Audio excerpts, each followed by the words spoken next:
قای مقامی هولیرین باز عبدالحمید بخوا میوانی من سلاو بوده روش باش که نبز که نبز 2 سال بگومان 2 سال وقتی که گلک دریجه او دکان جهنگشتیاری خوارنگه پابند نبونه یعنی هون چی لگلواند کن ریکارین و لسرویه که چی نکک نبز بله بەیانیتان باش و هەینیتان مبارەک خۆتان ئاگادارن ئێمە بابەتی زمان و گرنگجیدانی زمان بە یاسا ڕێکخراوە پەرلەمانی کوردستان لە دانیشتنی ژمارە 29 دەی ساڵی 2014 یاسای ژمارە 6 دەرکرد ئەو یاسایە پەیڕەو دەکرێت خود جێبەجێ دەکرێت ئێستا لە هەموو هەرێمی کوردستان ئێمە یاسامان هەیە بۆ گرنگجیدان و یاخود بۆ ڕێخستنی زمانی کوردی لە دانیشتنی 21 ساڵی 2023 لە دانیشتنی سەرۆکایەتی ئەنجومەنی وەزیران کە هاوکات بوو لەگەڵ ڕۆژی زمانی دایک طبعاً ئەو ڕۆژێکی جیهانیە لە هەموو جیهان 21 وەکو زمانی دایک مەراسیمی بۆ دەکرێتن گرنگی پێدەدرێتن هەر وڵاتە و بە شێوازێک جیا ئەو کات ڕێزدار سەرۆکی حکوومەتی هەرێمی کوردستان مەسرور بارزانی لە 21 ساڵی 2023 چەند بڕیارێکی دەرکرد ئەو بڕیارانە هەمووی لە پێناو ئەوە بووکەوە زمانی کوردی پارێزراوبی گرنگی زیاتری پێ بدرێتن لە کوردستان ئێمە دوای دەرچوونی بڕیارەکانی جەنابیان چەند کۆبوونەوەیەکمان ئەنجامدا چەند ڕێکارێکمان گرتە بەر کۆبوونەوەی خۆمان لە پارێزگا لە قایمقامێتەکان ئەنجامدا هەموو وەزارەتەکانی حکوومەت و پارێزگاکانیشی ڕاست پارد بۆ ئەوەی کەوا کاری پێویست ئەنجام بدەن بۆ ئەوەی کەوا زمانی کوردی ببتە زمانێکی سەرەکی لە واقعیش لە ناو بازاڕەکانیش لە شوێنە گشتیەکانیش ئەو بوو مۆڵەتێک درا ئەو خەڵکی کاسبکار و خاوەنی شوێنەکان تاکو 1 نیسانی ساڵی 2023 ئەو کات ڕاشماگەیان چەند هەڵمەتێکیشمان ئەنجامدا ڕاگەیاندرا و بڵاو کراوە کە هەموو هاوڵاتێک هەموو کاسبکارێک گنجا دوکانێکی بچووک بی کۆمپانیا بی هۆتێل بی ڕێستۆران بیتن تا 1 نیسان مەجالی لە بەردەوە بۆ ئەوەی کەوا تابلۆکەی خۆی چاکاتەوە مینیۆ ڕێبەرە گەشتیاریەکان چاک بکرێتەوە لە شوێنە گەشتیاریەکان دواتر لژنەکانی بۆ مەبەستەی پێکەندراون تیمەکانی شارەوانی قایمقامیەت هەموو پۆلیس ئاسایش تەندروستی گەشت و گوزار هەمویان دەستکراوە دەبن بۆ ئەوەی بەپێی ئەو ڕێنماییانە و یاخودە و یاسایانەی کە لە یاسایەکەی زمانیش هاتووە کە لە ساڵی 2014 دەرچووە یاسای ژمارە 6 هاتووە دەستکراوە دەبن بۆ ئەوەی ئیجرال لەگەڵ ئەو کەسانە بکەن کە سەرپێچی دەکەن ئێمە ئەو کات خەڵکەکی زۆر وەکو هەڵمەتێکی نیشتیمانیمان لێکرد خەڵکەکی زۆر بەپیل بەنگەوازەکەماندا هادا خود بۆ ئەوە هاتن کەوا ئەو بڕیارانەی حکوومەت جێبەجێ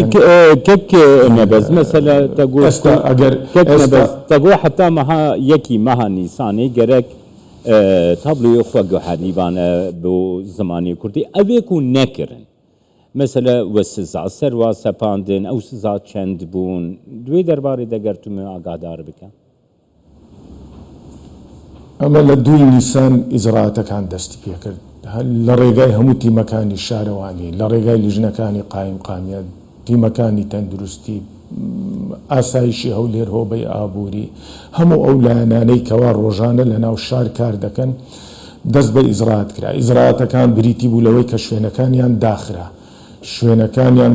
نەدەکراوە تاکو پێبژاردنیشان بۆ دەکرا و تابلۆکەیانیان دەگۆڕی ئێمە بە هەزاران شوێن لەو کاتەوە تاکوی ئێستا داخراوە و ئیجراتی لەگەڵ کراوە ئەوە شتێکی تریشەیە ئێمە کە هەر کەسێک داوای مۆڵەت دەکا جا لە قایمقامیەتەکان بیتن لە گەشت و گوزار بی لە تەندروستی بیتن یەک لە مەرجە سەرەکیەکان ئەوەیە کە کەشفی بۆ دەکرێتن تابلۆیەکەیە کەشفی بۆ دەکرێتن مینوەکانە کە دەیداتە بەردەستی میێوانەکان کەشفی بۆ دەکرێتن ئەو تابلۆیە پێویستە زمانی کوردی لەسەر بیتن بە گەورەیش لە سەرەوەی تابلۆکە زمانی کوردی بێ مەلاریمان نییە زمانی عەرەبیشی لەگەڵ بیتن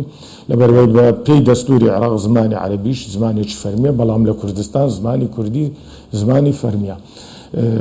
لەلایەکی تابلۆیەکە زمانی عەرەبی زمانی ئینگلیزی لەگەڵی بێ ئەوە لاریمان نەبووە بەڵام ئەوەی لای ئێمە گرنگە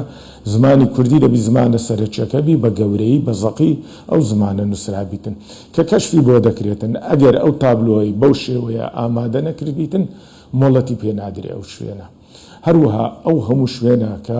مۆڵەت نوێ دەکەنەوە خۆتان دەزانن مۆڵەت ماوەیەکی دیاریکراویە 2 ساڵە ساڵەکە 3 ساڵە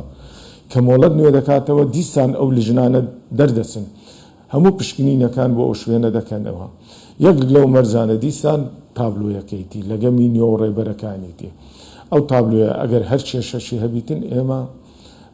مۆڵەتەکەی بۆ نوێ ناکەینەوە مۆڵەتەکەی لێ ڕادەگرین تاکو کێشەی خۆی چارەسەر دەکاتن بۆ ئێستا هەموو فەرمانگەکان کار لەسەر ئەو بابەتە دەکەن کەوا دەبی تابلۆیەکان بە زمانی کوردی تێدابیتن زۆر بە زەقیش تاکو ئێستاژ ئێمە ئەگەر بەراوردی بکەین بە پێش ساڵی 2023 جیاوازیەکە زۆر بە زەقی دەبینین لە ناو شاری هەولێر و دەوروبەری کەوا زۆر شوێن هەبوو پابەند نەدەبوو یاخود زۆر شوێن هەبوو نەینووسی بوو ئەو زمانە بەڵام دوای ئەوەی ئیجرعاتی لەگەڵ کرا کە لە راپۆرتەکەی خۆتان باسی لە 2000 شوێن کرد بەڵام بە دڵنیاییەوە پێت دەڵێم زۆر لەو ژمارەیە زیاتر ئەو شوێنانی کەوا ئیجرعاتیان لەگەڵ کراوە و بەردەوامیش دەبێەوە ئیجرعاتانە هەروەها لە 21/2/2023 یەک لەو بڕیارانەی کە ڕێزدار سەرۆکی ئەنجومەنی وەزیران واژووی لەسەر کرد هەردوو وەزارەتی پەروەردە و وەزارەتی خوێندنی باڵا و توێژینەوەی زانستی و کەسانی پسپۆری ڕاستپارد بۆ ئەوەی کەوا پرۆگرامێکی گونجاو ئامادە بکەن بۆ ئەوەی کە ئەو کەسانەی لە کوردستان کار دەکەن فێری زمانی کوردی بن لەبەرەوەی خۆت دەزانی کە ئێستا بە تایبەتم باسی هەولێر بکەم بە هەزاران کەسی بیانی لە هەولێر کار دەکاتن نشینگەی کارکردنیان هەیە ئەو کەسانە پێویستە کە لە شوێنە گشتەکان کار دەکەن زمانی کوردی بە ڕێژەیەکیشبی بزانن لەبەرەوەی ناکرێت تۆ لە هەولێر بچی دانیشی لە ڕێستۆرانتێک لە شوێنێک کەس نەبی بە زمانی خۆت قسەی لەگەڵ بکەین کەس نەبی بە زمانی کوردی وەڵامت بداتەوە بۆیە ئەو خاوەنی ئەو شوێنانە گرنگە لە سەریان کەوە ئەوە جێبەجێ بکەن و یاخود ئەو کەسانەی کە لەوێنە بە هەماهنگ لەگەڵ وەزارەت و لایەنانەی کە باسم کرد ئەو خەڵکە فێرە زمانی کوردی بکەن هەروە بڕیاری ژمارە 172مان هەیە کە لە سەرۆکایەتی ئەنجومەنی وەزیران دەرچەوە ئێستا چەند لیژنەی بۆ پێکێنراوە و کاری باشیشی لەسەر کراوە ڕێژەی کرێکاری خۆماڵی کەەوە بابەتێکی ترە بەڵام یەکتر دەگریتەوە نابی لە 175 کەمتر بیتن لە هەموو شوێنە گشتەکان لە کارگەکان لە ناو کارکردن لە ناو شار و شارۆچکەکانی کوردستان ئێستا ئەوەش دەستمان پێکردووە زۆر شوێن کەوا ڕێژەکانیان بەو شێوەیە نەبوو 175 نەبوو ئێستا وای لێ هاتووە ئەوەش بە مەبەستی دابینکردنی هەلی کار بۆ گەنجانی خۆمان بۆ خەڵکی خۆمان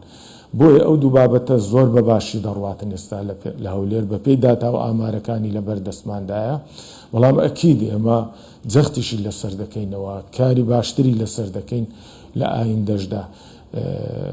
هەر شوێنێک ئێمە زۆر جار هاوڵاتیش بە سەراحەت هاوکار بۆ لەگەڵ ئێمە ئاگاداری کردینەوە کە ئەو شوێنە زمانی کوردی وەکو پێویست نیە خود مینوەیەک لە ڕێستۆرانتێک زمانی کوردی وەکو پێویست لێ نەنووسێمە ئەو لیژنانە ڕاستە و خۆ دەنێرینە ئەو شوێنە بۆ ئەوەی ئیجرعاتی لەگەڵ بکرێت هەموو ئیجرعاتێکیش ئێستا کە دەکرێتن لەبەرەوەی ئاگادار کراینەوە من باسم کرد لە ساڵی 2023 کە بڕیارەکان دەرچوو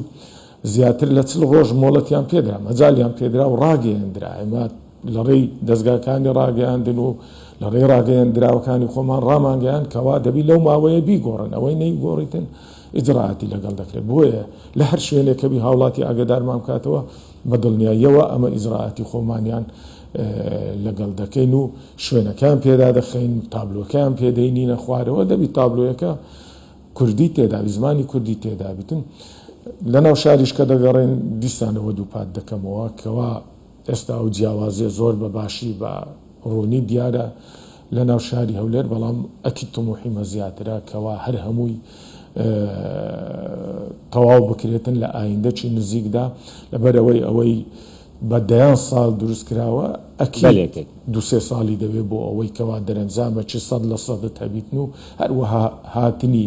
بە هەزاران خەڵکی ئاوارە و نازەح لە شارەکانی تری عێراق و بەهۆی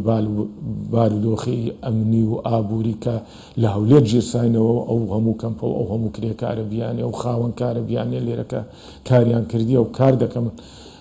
لەژێر سێبەریە و ئەمن و ئارامی و سێبەری حکوومەتی هەرێمی کوردستان ئەکید کاریگەری خۆی هەبوو ئەوانە کە بە زمانی خۆیان شوێنەکانی خۆیان داناوە بەڵام ئەوانیش بەدەرنینە زمانی کوردی زمانی فەرمیە بەپێی دەستور یاسامان هەیە کە لە پەرلەمانی کوردستان دەرچووە بەپێی ئەو یاسا ڕێنمایی هەیە دەرچووە لە وەزارەت و لایەنە پەیوەنددارەکان ئێمە کاری لەسەر دەکەین و دڵنیاشین کەوا دەرەنجامی زۆر باشی دەبی لە ئایندەی نزیکداکەوە بە ڕێژە ئەگەر ئێمە قسە بکەین دەتوانم بڵێم 175 زیاتری ئەو شوێنانە کە